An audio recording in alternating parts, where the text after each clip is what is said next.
through trophallaxis, mouth feeding. It's a word called trophallaxis. It's called mouth feeding. They put their tongue or their proboscis in each other and they feed each other like that.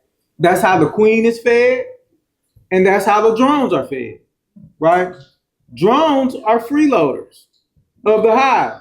It comes to a certain point in the season, they're not needed.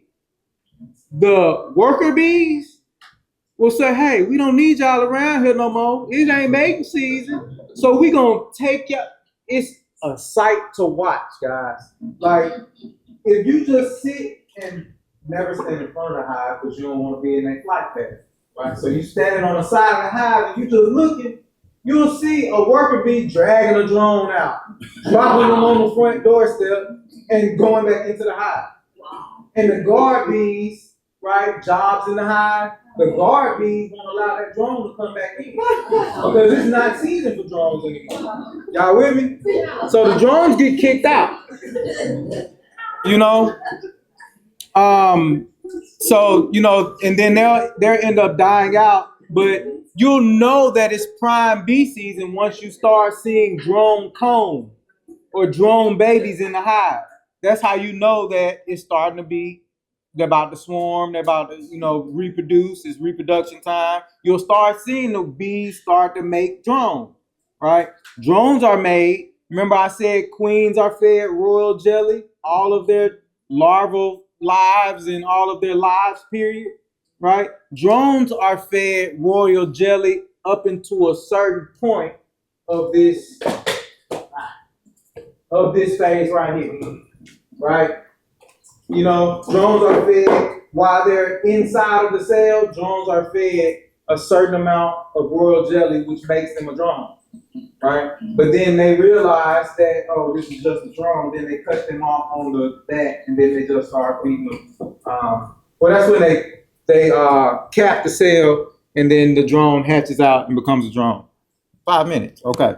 Life cycle, we talked about that. The food, pupa, right? We talked about this. We talked about the larva, pupa, from the egg, larva, pupa, the stages, life cycles of the bee. We talked about the queen getting royal jelly for a life, the harvest, right? Harvesting honey. Equipment, right? You need a centrifuge type thing to spin your frames. After you take after the bees on the bottom box, that's where you have all of your babies and the bees produce the babies. Right? Then you put a smaller box on top called a super box. It's a more shallow box, right? You put your super box on, you can put what you call a queen excluder on top of this that has little slats in it where the queen's abdomen is so big the queen can't go up to that second box. So the bees are going to start making honey in that second box, right? So once the bees cap off that honey in that second box, you can, it'll look like a wax capping on top. That's when you know you can harvest your honey. That's when you know it's ready. Then the bees kind of, that's when you can take the frames out and put it in what you call an extractor, right? And harvest that honey. Honey money is real. Honey money is good, right? Yes. You don't want to harvest the honey. Mm-hmm. You just leave it for the bees. Yes, the bees need honey to survive the winter. If they call harvesting honey robbing, right? If you rob too much, your bees are gonna die out because they don't have anything. Because you normally rob at the end of the summer, right when they need it the most, going into the winter. So you don't want to take all of your honey for those reasons. Y'all with me? Yes, you can feed supplements. You can feed sugar water, which is time extensive, right? You can feed They have feeders. They have in the hive feeders. They have outside of the hive feeders.